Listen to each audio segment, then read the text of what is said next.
Yo everyone, and welcome back to my channel. So today I'm going to be doing a review and a demo of 3 of the latest Stila Stay All Day liquid lipsticks that have been released. Stila was probably one of the first brands to ever come out with liquid lipsticks, because ever since then every single brand has done their own version. But Stila has always been one of the trailblazers of certain types of makeup, which is why they have managed to stay around for so many years. These retail at £17, but I bought mine from Look Fantastic and they were on offer at the time, so I actually got them for £14.20 each. Now you may think that £17 is fairly pricey for liquid lipsticks, which I would say that they are. They're definitely on the kind of mid-price sort of end, but let me tell you something, guys. The reason why these are so worth the £17 is that they don't ever go off. Like, even on the box, right, it says the sell by date is 12 months.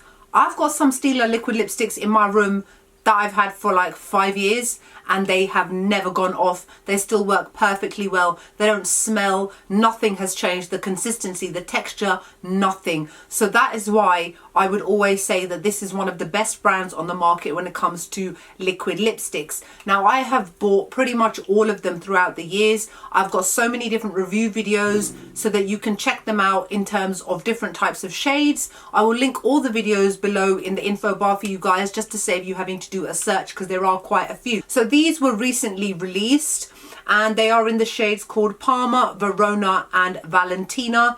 As you can see, even just me holding them up, this one is a very obvious different one, and these ones look incredibly similar. And as well as doing lip swatches, I will also show you swatches on my skin tone with all 3 of them kind of next to each other, just to give you an idea, because watching me apply them one by one does not put them side by side to see how similar 2 of them definitely are. Now, when I do my reviews, I know some of you are like, oh my god, we know, but you have to bear in mind that this could actually be the first time anybody has ever watched a video on the Stila Stay All Day liquid lipsticks, which is why I always have to kind of repeat myself, despite the fact that I've already done reviews on these liquid lipsticks. It's just the shades that happen to be different. Now, this comes in a standard plastic tube, as it has always done. And one of my favorite things about these liquid lipsticks is the doe foot applicator. It's quite long and tapered, but the great thing about it is that it's got a lot of bend in it, which makes it very easy to apply to the lips.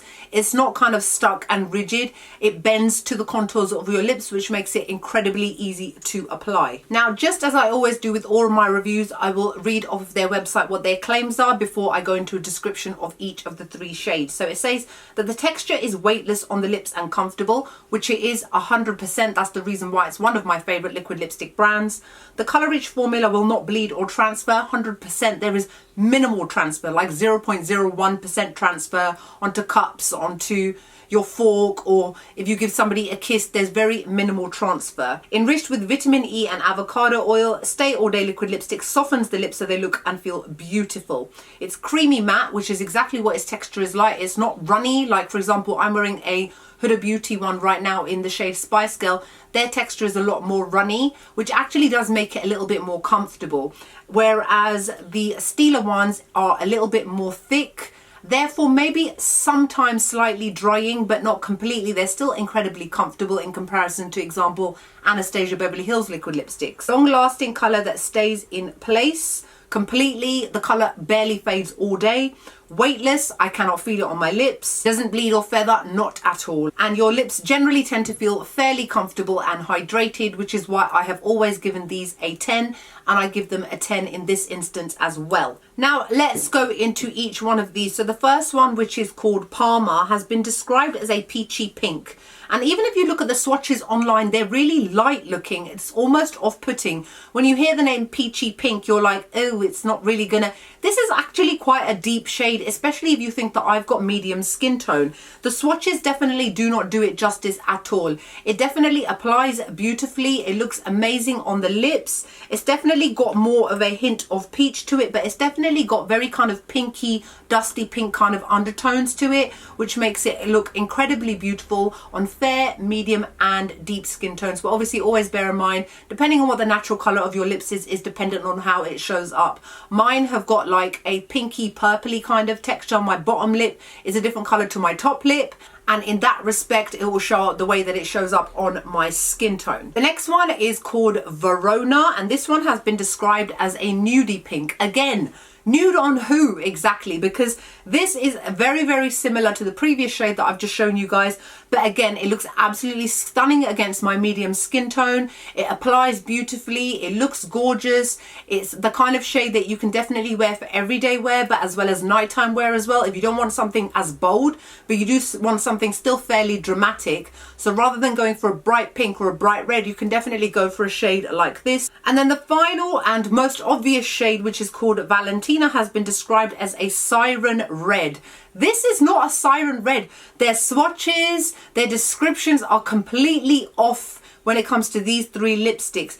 This is definitely a bright pink with like a hint of yellow to it and maybe a tinge of red. But if anybody was to look at this and describe it, they would definitely not say it's a siren red. That's almost like a flashing red, which is why it's called siren red, but it's not red at all. Now, I do have to say with this one, out of all three of them, this one is probably the most drying, and that happens to be because of the kind of color it is. These kind of bright pink shades have always got that kind of texture which is a little bit more thick no matter what the brand is, and therefore it can feel a little bit more drying. However, it's still not enough for me to warrant it as uncomfortable. It's just I'm comparing it to the other three. All right, so I've just applied them both to my hand, just letting them dry a little bit. How is this a nude? How are any of these two nude? Can someone explain to me? How is any of them a peachy shade?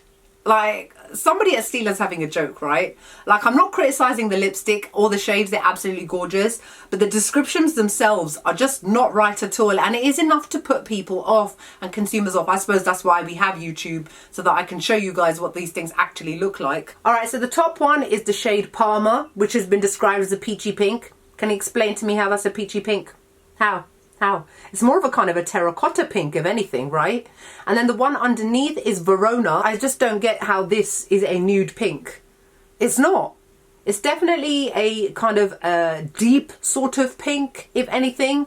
But I just wanted to show you guys how these actually looked together so that you can see that they are different, but the difference is quite subtle. It just depends on what your personal choice is and whether you want to buy one or the other or both. All right, and then the way to take these off is generally with something oil-based. I'm literally using Vaseline and rubbing it off because the name Stay All Day is not a made-up thing. They literally do stay all day long.